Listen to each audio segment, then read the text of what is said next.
So two things that I should say before I read this story are that one, I'm a white boy que habla español muy bien, gracias.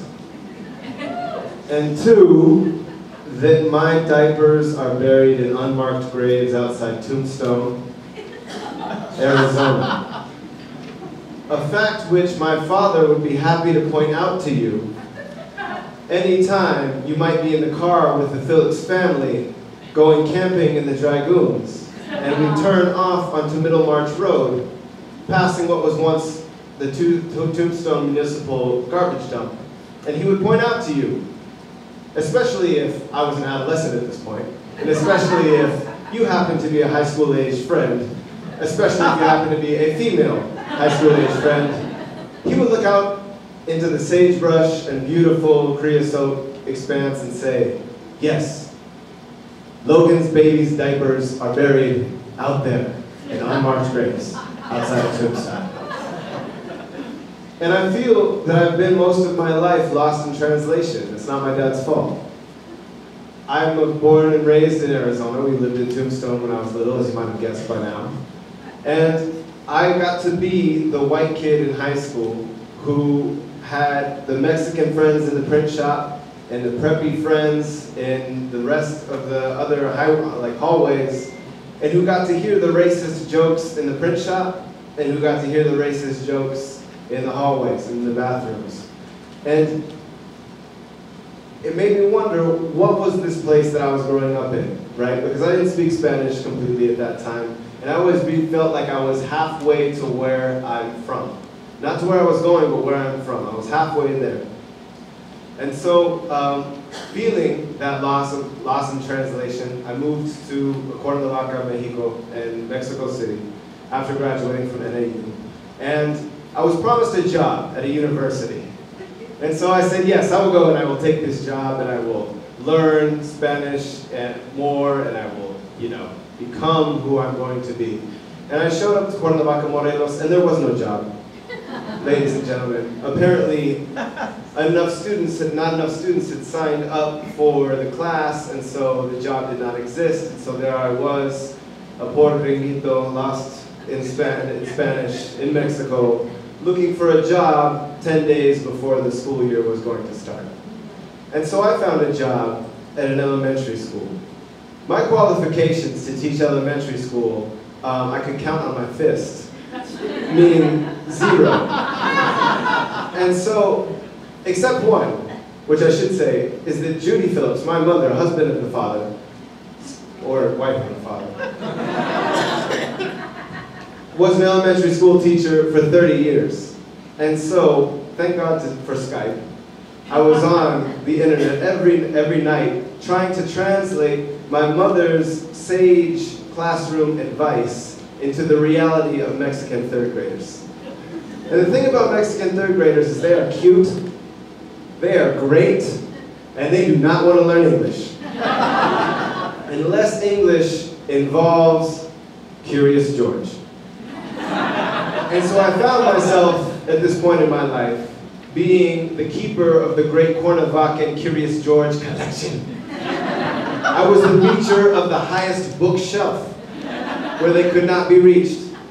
I would take them down, and I don't know what it is about this little monito, but he is the only guy that will get my students interested in learning English. And so I am translating, on the fly, Curious George in Espanol. Why? I don't know. I'm not sure. I couldn't tell you. But I know that my class does not all of them speak English yet, and so I need to make sure that the monito is culturally relevant to them. And so El Jorge Curioso became an important character in my life. And I felt at this point very lost in translation, a feeling that only got worse the day that parent-teacher conferences happened. Not fun under the best monolingual of circumstances. Parent-teacher conferences become something else entirely when your son or daughter's teacher happens to be 15 years younger than you are, speaking in a language that is not your language, is trying to explain why your son or daughter cannot sit still ever, unless a monkey is involved. Trying to explain to them that it might be best if they read to their child more, because it seems like there's something that they're involved in.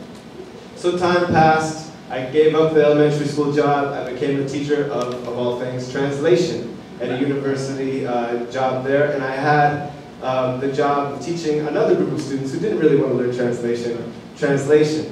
And during this time, I was coming back to Arizona and frequently to visit my family.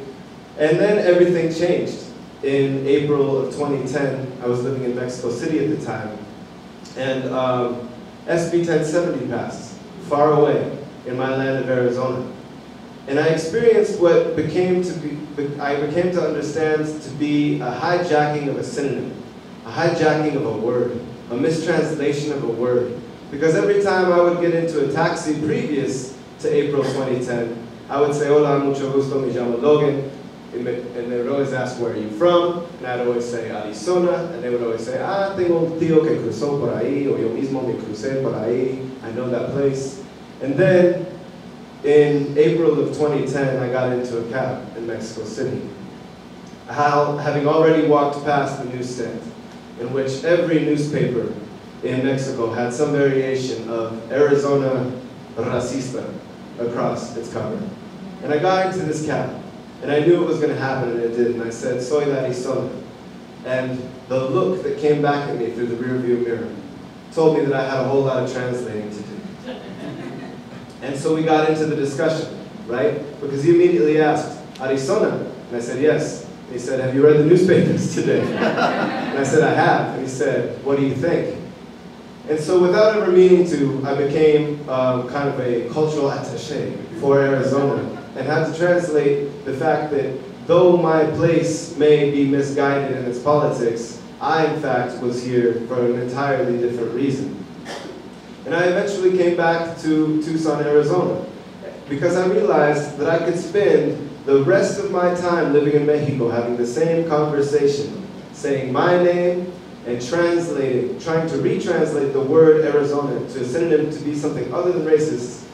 But if I took all the time of all those conversations and added them up, I would be spending time that would be better spent in Arizona, changing the perception of this place. And so I moved back to Arizona in 2010. And then I started to read about the history of this place, and the history of my place, and the history of Tombstone, and where I am and who I am.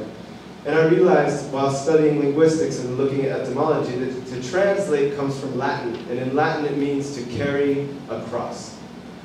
From one place to another, from one heart to another, to carry a cross. And I realized that my place was not carrying what it needed to carry, and that it had a long history of carrying a history that was not it.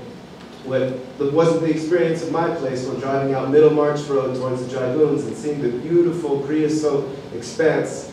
That feeling that leapt in my heart was not the feeling that I got when I looked at the newspapers in Mexico City that day. And so I feel like my entire life, though I've been lost in translation, it's never been my dad's fault for where I grew up, but it's up to me to know what to do with it. Thank you.